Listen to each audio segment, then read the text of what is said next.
Hey everyone, welcome back to Edgeaverse, where we dive deep into fashion history. Today, we're talking about the 1990s, a decade that's everywhere, from TikTok to the runway. Most people only know big names like Kurt Cobain or Kate Moss, but the real magic came from the underground. The forgotten icons who built those trends in grimy clubs and thrift stores are still shaping what we wear in 2025.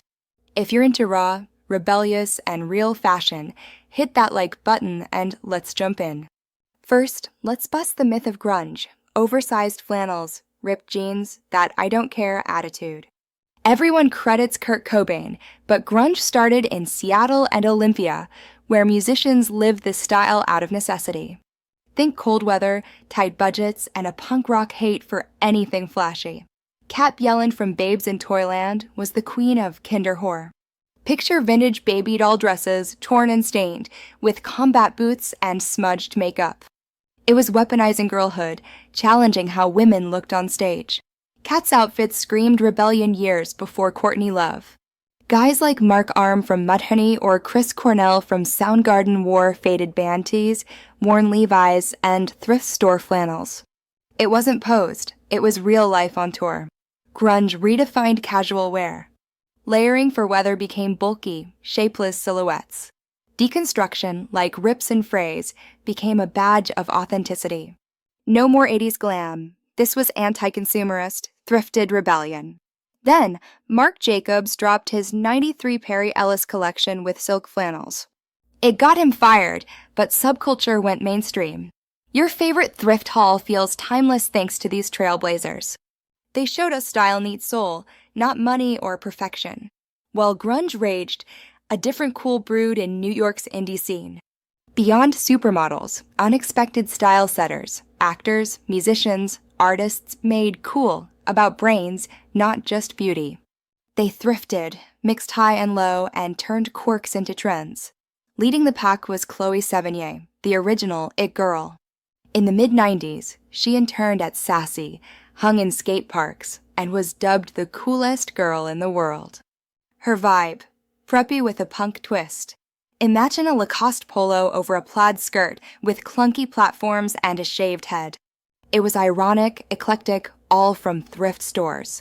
Chloe proved influence comes from cultural smarts, not catwalks. Then there's Kim Gordon from Sonic Youth, artist, musician icon. Her style, effortless androgynous simple tees, straight-leg jeans, men's blazers.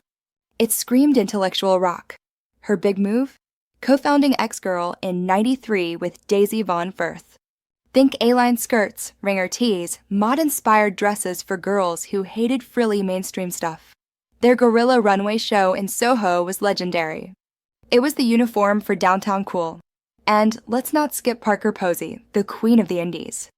In films like Party Girl, her characters rocked chaotic mixes, vintage Gaultier with thrifted gems.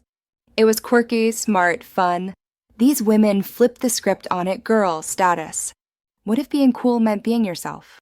That's the legacy they left, style as a personal story. Now let's talk about the rise of the anti-It Girl, the ultimate rebellion against polished perfection. No more chasing glamour. These icons celebrated the weird, the political, the unapologetically odd. Fashion became a weapon for expression. Who better to start with than Björk? The Icelandic powerhouse treated clothes like art, collaborating with fringe designers. Remember her post-album cover in that airmail jacket? Or the swan dress?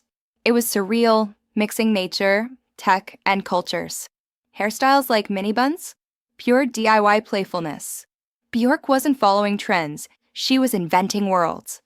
Ever felt inspired to experiment wildly? That's her echo. On the grassroots side, enter Riot Grrrl, a feminist punk explosion. Front women like Kathleen Hanna turned style into politics. Their look, subverted femininity with short dresses, combat boots, and hand-scrawled slogans. It reclaimed slurs, exposed sexism, and ditched consumerist beauty standards. Thrift anarchy all the way. And PJ Harvey? She blurred gender lines with shifting personas. Raw jeans one album, lurid catsuits the next. It was chaotic, unique silhouettes. These anti-It girls championed the messy as powerful. Their DIY spirit paved the way for today's anti-norm fashion. Shifting gears to something sleeker, the architects of 90s minimalism and androgyny.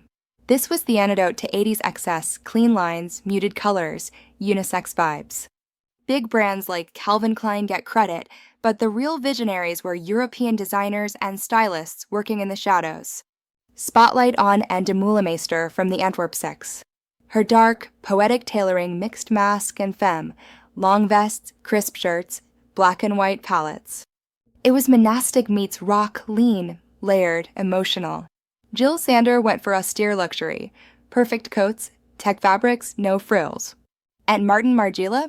The anonymous genius deconstructing scenes, repurposing materials, creating unisex obscurities like the Tabi boot. Behind the lens, stylists like Melanie Ward made it pop. Her work with Helmut Lang and shoots for Vogue stripped Fashion Bear. Photographers David Sims and Paolo Roversi added graphic, ethereal touches. Together, they built gender-neutral foundations, value in design, not gender norms. This quiet revolution? It's why fluid dressing is everywhere now. Fast forward to 2025, these icons aren't gone, they're reborn. Grunge and anti-girl vibes thrive on Depop and TikTok, sustainable thrifting, Kinderhor echoes in Mio Mio. Indie sleaze revivals nod to Sevigny and Posey. Minimalism? It's quiet luxury at the row or fear of God, with androgyny as the norm, thanks to de Meulemeester and Ward. But here's the deeper point. In our fast fashion world, these stories remind us style starts in the margins. Authenticity endures. Ever notice how a slip dress with boots feels fresh? That's their DNA. The 90s weren't just about big names, they were shaped by these subcultural architects. From Kat's Kinderhor to Björk's surrealism, and androgyny to Kim's cool, they proved innovation bubbles up from real life. So, next time you thrift or mix genders, think of them. What forgotten icon inspires you? Drop it in the comments. If this sparked your fashion fire, subscribe for more deep dives, turn on notifications, and share. Thanks for watching. See you next time.